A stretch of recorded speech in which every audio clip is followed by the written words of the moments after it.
నా పేరు పివి రావు. ఇవాళ మనం డయాబెటీస్ వాళ్ళు సన్నగా ఉంటారా అనే విషయం మీద నేను మాట్లాడతాను. డయాబెటీస్ అనేది రావటానికి ముందు దాదాపు 40-50% మందికి బరువు తగ్గిపోవటం మొదలుపెడుతుందన్నమాట. అంటే బరువు తగ్గడం అంటే నెలకి 2 కిలోల కన్నా బరువు ఎక్కువగా తగ్గిపోతూ ఉంటుంది.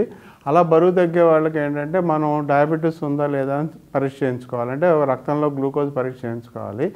ఇదే కాకుండా డయాబెటీస్ ఉన్నా లేకపోయినా కూడా ఈ క్షయవ్యాధి ఉండే వాళ్ళకు కూడా బరువు తగ్గచ్చు. ఇంకా చాలా కారణాలు ఉన్నాయి. థైరాయిడ్ అనే వ్యాధిలో కూడా బరువు తగ్గచ్చు. ఇలాంటి మిగతా కారణాలు కూడా ఒకవేళ వాళ్ళకి డయాబెటీస్ లేదు అని తెలుసుకుంటే మిగతా కారణాల గురించి కూడా రక్త పరీక్షలు చేసుకోవాలి. డయాబెటీస్ ఉన్నవాళ్ళు బరువు తగ్గటం అనేది సామాన్యం. మామూలుగా ఉన్నటువంటి అపోహ ఏంటంటే లావుగా ఉన్న వాళ్ళకి డయాబెటీస్ వస్తుంది, డయాబెటీస్ వచ్చిన తర్వాత లావెక్కుతారు, ఇలాంటి కొన్ని అపోహలు ఉంటాయి. అలా కాదు. డయాబెటీస్ వచ్చిన తర్వాత ప్రతి ఒక్కళ్ళు కూడా బరువు తగ్గాలి అనేది తప్పు ఆలోచన. వాళ్ళు ఒకవేళ ఉండాల్సిన బరువు కన్నా ఎక్కువగా ఉన్నట్లయితే తగ్గాలి, కానీ ఉండాల్సిన బరువు కన్నా తక్కువగా ఉంటే మాత్రం బరువు తగ్గాల్సిన అవసరం ఉండదు. అది కొంచెం ప్రమాదకరం కూడా. కాబట్టి డయాబెటీస్ ఉన్న వాళ్ళకి రాకముందు కానీ వచ్చిన తర్వాత కానీ వాళ్ళు బరువు తగ్గుతున్నట్లయితే వాళ్ళు ఉండాల్సిన బరువుకి ఎంత నిష్పత్తిలో ఉన్నారు అంటే అదే బాడీ మాస్ ఇండెక్స్ అని ఒక పరీక్ష ఒక క్యాలిక్యులేషన్ ఉంటుంది. అందులో ఏంటంటే బరువు కిలోల్లో బరువు డివైడెడ్ బై హైట్ మీటర్స్లో స్క్వేర్ అనమాట. స్క్వేర్ చేసుకుంటాం. అది మనకి 19 నుంచి 23 లోపల ఉండాలి. ఒకవేళ వాళ్ళు 19 నెంబర్ కన్నా తక్కువ బిఎంఐ ఉన్నట్లయితే వాళ్ళు బరువు పెరగాలి, తగ్గకూడదు. డయాబెటీస్ ఉన్నా కూడా వాళ్ళు బరువు పెరగాల్సిందే. కాబట్టి తీసుకునేటువంటి ఆహారంలో క్యాలరీల నిష్పత్తిని వాళ్ళు పెంచుకోవాలన్నమాట. ఎక్కువ పరిమాణంలో క్యాలరీలు తీసుకోవాలి.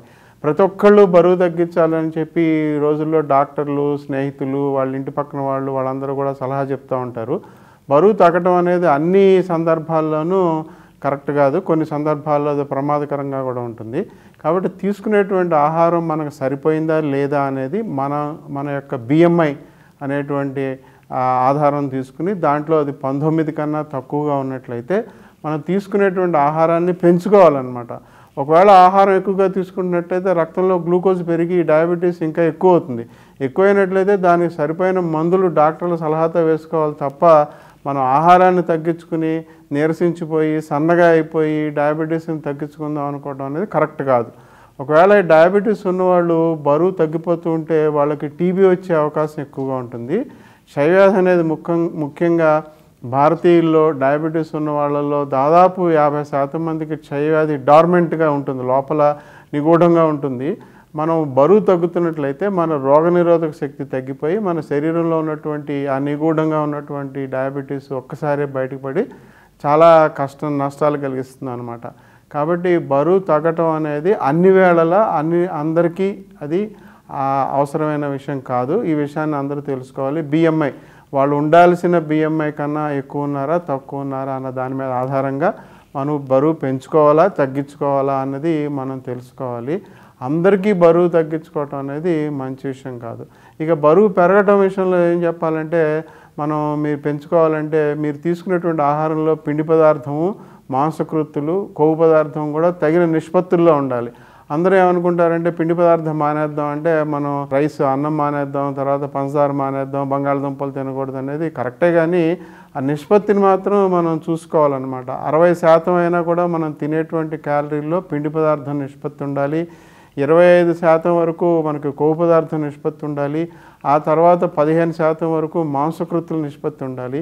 ఇవన్నీ కూడా క్యాలిక్యులేషన్లు మనం చేసుకోలేం. కాబట్టి అవసరమైతే డైటీషియన్ల సలహా తీసుకున్నట్లయితే మంచిది. డయాబెటీస్ వచ్చిన వాళ్ళందరూ కూడా డైటీషియన్ యొక్క సలహా తీసుకుని వాళ్ళు తీసుకోవాల్సినటువంటి ఆహారంలో నిష్పత్తుల గురించి తెలుసుకుంటూ ఏవి తినాలి ఏవి తినకూడదు, ఉండాల్సిన బరువు కన్నా తక్కువ ఉన్నామా ఎక్కువ ఉన్నామా ఈ విషయాలన్నీ తెలుసుకుంటూ ఉండాలి తప్ప డయాబెటీస్ ఉన్న వాళ్ళందరూ కూడా బరువు తగ్గాలని కానీ సన్నగా ఉంటే మంచిదని కానీ అనుకోవటం అనేది కరెక్ట్ కాదు. కొన్ని సందర్భాల్లో అది ప్రమాదకరంగా కూడా ఉంటుందండి.